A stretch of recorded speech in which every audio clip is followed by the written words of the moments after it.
Саламатсыздар ма, құрметті көрермендер? Егер хабарды толық білгіңіз келсе, біздің арнамызға жазылуды және де бір ғана лайк түймесін басуды ұмытпаңыз. Лайк басқан қолдарыңыз Кабаталаның қабырғаларын ұстасын.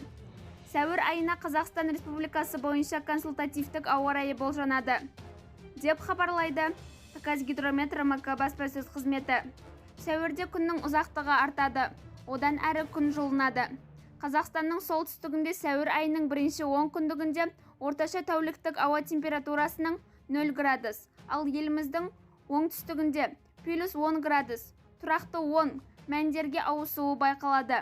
Сәуір айында аумақтың көп бөлігінде қар ериді.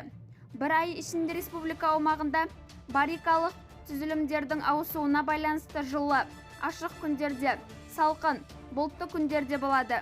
Каспийдің оңтүстігінен және Ресей еуропалық аумағынан циклонның шығуымен жекеленген күндері жаңбыр, екпінді жел, қара оңтүстігінде найзағай, шаңды дауыл мен ауа райының тұрақсыз сипаты байқалатын болады.